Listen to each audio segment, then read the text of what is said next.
اور دولت تو ہمیں ہمارے خداوند نے دی ہے۔ سلطان معظم، اگر کوئی نوجوان گمراہ ہو رہا ہے یا بھٹک کر عیسائی مذہب اختیار کر رہا ہے تو اس میں میرا کوئی دوش نہیں۔ میں کیوں کر کسی مسلمان کو اپنے مذہب میں شامل کروں گا؟ البتہ اگر کوئی میرے دروازے پر آ کر کہے کہ میں مسلمان مذہب کو چھوڑ چکا ہوں اور میں عیسائی مذہب اختیار کرنا چاہتا ہوں تو میں اس کو خوش آمدید ہی کہوں گا نا، کیونکہ خداوند کریم نے اسے میرے پاس بھیجا ہے کہ میں اسے اپنے اس عظیم مذہب میں شامل کر سکوں۔ اس وقت سلطان صلاح الدین ایوبی رحمت اللہ علیہ نے فرمایا کہ میں یہ خط پڑھ کر سمجھ گیا کہ بادشاہ اپنے اوچھے ہتھ کنڈوں سے باز آنے والا نہیں، چونکہ بجائے اپنی غلطی کو ماننے کے اس نے سارا مدعا مسلمان نوجوان پر ڈال دیا تھا۔ اور آج جب ہم لوگ وہاں سے گزرے جہاں پر عیسائیوں کا تہوار اور شادی ہو رہی تھی تو میرے ساتھ ساتھ آپ لوگوں نے بھی ایک نوجوان اور گھوڑے کو ناچتے ہوئے دیکھا۔ یہ وہی بدبخت امام مسجد کا بیٹا ہے جو ایک وقت پر میدان جنگ کی شان ہوا کرتا تھا، کیونکہ میں نے اسے اپنی آنکھوں سے میدان جنگ میں شیروں کی طرح لڑتے ہوئے دیکھا ہے۔ یہ اسلام کا بہترین مجاہد تھا، لیکن دنیاوی لالچ میں آ کر یہ راہ مستقیم سے بھٹک گیا ہے، اور اب یہ اور اس کا گھوڑا میلوں اور شادیوں کی زینت بنا ہوا ہے۔ اس میں کوئی شک نہیں کہ اس نوجوان میں کوئی خامی ہوگی جس کی وجہ سے اللہ تعالیٰ نے اسے مسلمانوں کے دائرہ کار سے نکال کر عیسائیت میں ڈال دیا۔ اور آج مجھے یقین ہو گیا ہے کہ اللہ تعالیٰ نے اس کے ساتھ جو معاملہ بھی کیا وہ بالکل حق تھا، کیونکہ اس کی حرکتیں صاف دکھائی دے رہی ہیں کہ یہ میدان کی شان، مسلمانوں کی آن اور راہ حق کا مجاہد ہونے کی بجائے ناچ گانے میں زیادہ دلچسپی رکھتا ہوگا۔ سلطان صلاح الدین ایوبی رحمت اللہ علیہ کی یہ بات سن کر تمام وزیر بڑے حیران ہوئے اور اونچی آواز میں اللہ تعالیٰ سے دعا کرنے لگے کہ یا اللہ، ہم میں جو بھی خامی ہے اسے دور کر دے اور ہمیں اس راہ حق کے مذہب یعنی دائرہ اسلام سے کبھی بھی کسی وجہ سے خارج نہ کرنا۔ ہمارے دلوں کو مضبوط فرما، دنیاوی لالچ، دنیاوی دولت، عیش و عشرت ہمیں کہیں غافل نہ کر دے۔ ہماری مدد فرما، بے شک تو ہی مدد فرمانے والا ہے، اور ہمیں راہ حق پر ہمیشہ قائم دائم رکھنا یہاں تک کہ ہماری جان اسی سفر میں جائے۔ پھر تاریخ نے دیکھا کہ چند ہی عرصے بعد سلطان صلاح الدین ایوبی رحمت اللہ علیہ اور بادشاہ رینالڈ کے درمیان جنگ ہوئی، تو اللہ تعالیٰ کے فضل و کرم سے سلطان نے بادشاہ رینالڈ اور تمام عیسائیوں کو دھول چٹا دی اور اسلام کا پرچم بلند کیا۔ سلطان صلاح الدین ایوبی رحمت اللہ علیہ کی عقل مندی اور دور اندیشی کا ایک اور واقعہ جو کہ سلطان کے انصاف پر مبنی ہے۔ ایک دفعہ ایک وزیر کے بارے میں سلطان صلاح الدین ایوبی رحمت اللہ علیہ کو بہت زیادہ شکایات ملنے لگی۔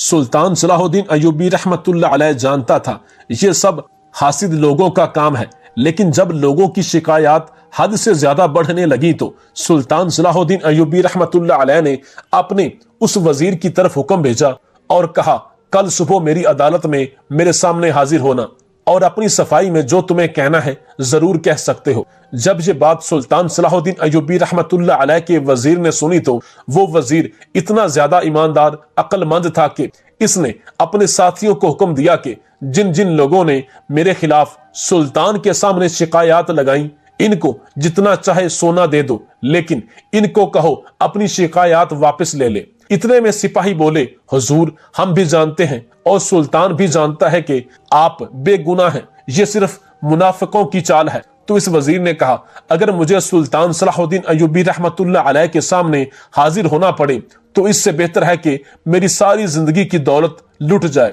کیونکہ میں اس عظیم سلطان کے سامنے ایک مجرم بن کر نہیں کھڑا ہونا چاہتا۔ جب اس بات کی خبر سلطان صلاح الدین ایوبی رحمت اللہ علیہ تک پہنچی تو سلطان صلاح الدین ایوبی خود اس کے پاس چل کر آئے اور فرمایا، اے وزیر، میں جانتا تھا کہ تو بے گناہ ہے، صرف میں نے اس لیے حکم دیا تاکہ لوگوں کو پتہ چل جائے کہ جس طرح سلطان اپنی رعایا کے بارے میں سوچتا ہے اتنا ہی سلطان اپنے بہادر ساتھی کے بارے میں بھی سوچتے ہیں۔ اس کے بعد سلطان صلاح الدین ایوبی رحمت اللہ علیہ نے اسے حکم دیا کہ اگر دشمن تمہارے خلاف میرے سامنے ثبوت بھی پیش کر دے گا تو میں اس کی بات کو کبھی سچ نہیں مان سکتا، کیونکہ ایک ایسا انسان جس نے ہمیشہ اسلام کی سربلندی کے لیے اپنا تن من دھن لٹا دیا ہو، میں اس پر کس طرح شک کر سکتا ہوں۔ ایک دن سلطان صلاح الدین ایوبی رحمت اللہ علیہ کا یہی بہادر اور رحم دل وزیر اپنے سپاہیوں کے ساتھ ایک گاؤں سے گزر رہا تھا کہ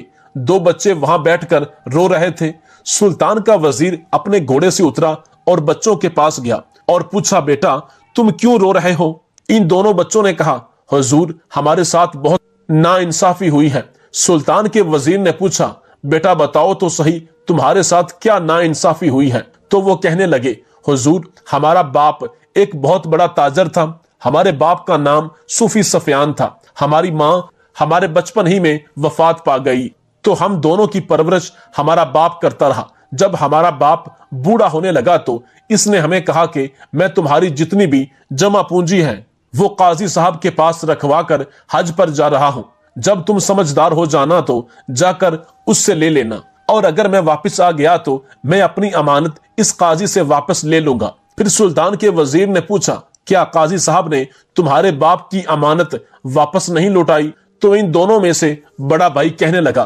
حضور جب ہمیں سکوں کی ضرورت ہوئی تو ہم قاضی صاحب کے پاس گئے اور کہا، ہمارے بابا نے جو آپ کے پاس امانت رکھوائی تھی وہ ہمیں واپس کر دیں۔ تو قاضی صاحب نے ہمیں صرف 100 سونے کے سکے نکال کر دیے اور کہا، یہ لے جاؤ، جبکہ ہمارے باپ کی جمع پونجی تو 1000 سونے کے سکے تھی۔ سلطان صلاح الدین ایوبی رحمت اللہ علیہ کا وزیر بڑا حیران ہوا اور ان بچوں سے پوچھا کہ تمہارے باپ نے قاضی صاحب کو کیا زبان دی تھی؟ تو بڑے بھائی نے کہا، میرے بابا نے قاضی صاحب کو کہا تھا کہ جو تمہارا دل کرے میرے بچوں کو وہ رقم دے دینا اور باقی اپنے پاس رکھ لینا۔ جب سلطان کے وزیر نے ان بچوں کے باپ یعنی اس تاجر کا نام سنا تو دل میں سوچنے لگا کہ وہ تاجر تو بڑا ہی عقل مند اور دانا تھا، بڑے بڑے تاجر اس سے کاروباری سلسلے میں مشورے لیتے تھے، آخر اس تاجر نے اتنی بے وقوفی کیسے کی کہ ایک بے ایمان قاضی کے ہاتھ میں اتنی بڑی دولت دے کر چلا گیا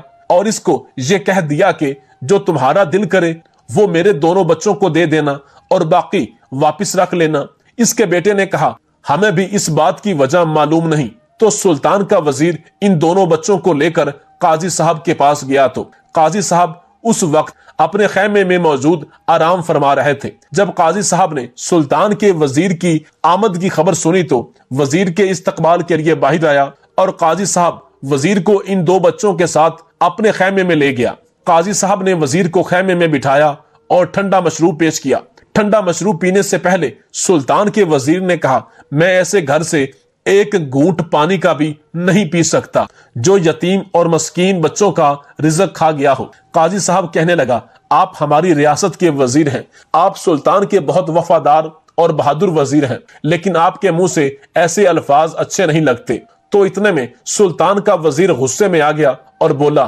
صوفی سفیان تاجر نے تمہارے پاس اپنی امانت رکھوائی تھی اور کہا تھا کہ اگر میں واپس آ گیا تو میں وہ امانت خود تمہارے ہاتھوں سے واپس لوں گا، اگر میں واپس نہ آیا تو تم میرے بچوں کو دے دینا۔ تو اتنے میں قاضی صاحب بولا، ہاں لیکن اس کے باپ نے یہ بھی کہا تھا کہ جو قاضی صاحب آپ کا دل کرے وہ میرے بچوں کو دے دینا، باقی اپنے پاس رکھ لینا۔ اس لیے میرے دل نے چاہا کہ میں 900 سونے کے سکے اپنے پاس رکھوں اور 100 سکے میں ان کو دے دوں۔ وزیر بھی بڑا حیران و پریشان ہو گیا کہ قاضی صاحب اپنے وعدے کے مطابق تو صحیح چل رہا ہے، لیکن وزیر یہ سمجھ چکا تھا کہ قاضی صاحب بے ایمان ہو گیا ہے۔ جب وزیر نے ساری صورتحال دیکھی، ان دونوں بچوں کو اپنے گھوڑے پر بٹھایا اور سلطان صلاح الدین ایوبی رحمت اللہ علیہ کی عدالت میں لے گیا اور سلطان کو شروع سے لے کر آخر تک ساری صورتحال سے آگاہ کیا تو سلطان صلاح الدین ایوبی رحمت اللہ علیہ نے